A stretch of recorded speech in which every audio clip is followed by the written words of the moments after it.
My name's David Holt from the Metcash Food Safety Team, and today we're going to go through some of the e-log sheets that we'll be using through the Refss system.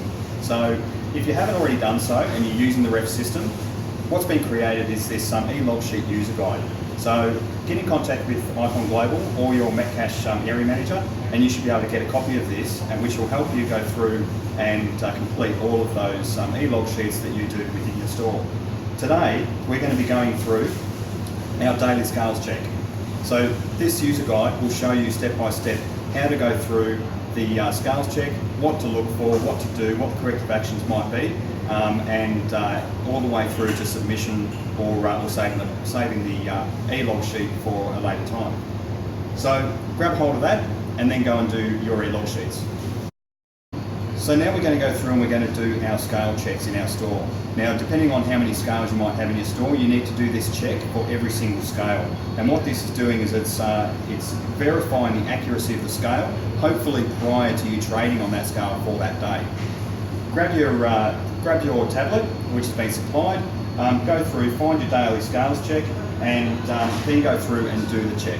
What you'll need to have for this check is you need a 1 kilo weight, and you'll need to go to each scale in the store. As we work through that, what you'll do is you ensure that first of all that the reading on the scale is at 0, and you need to make sure that that's 0. You also want to make sure that the bubble is on that scale is level and in the middle.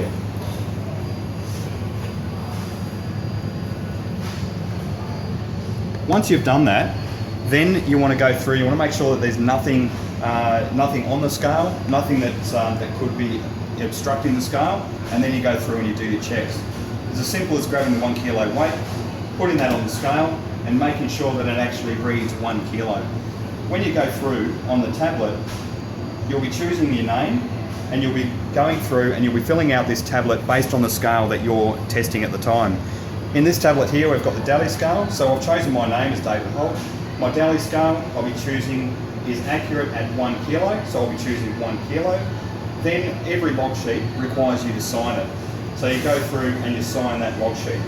That happens at the end of all of your scale checks. So for this one, I've only got one scale check here, so that's all I'm doing. I'm signing it off, I'm saving my signature, and then I submit my log sheet. And that's done. So that scale check now has been calibrated for accuracy for today. I don't have to do that again until tomorrow.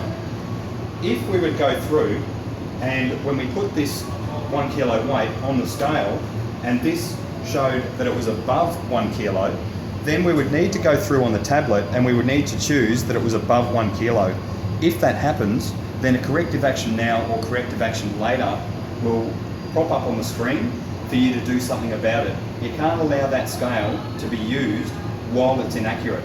So a corrective action now might be something that's written in this user guide. It might be that the scale wasn't level, so you needed to level that scale and make sure the bubble was in the middle.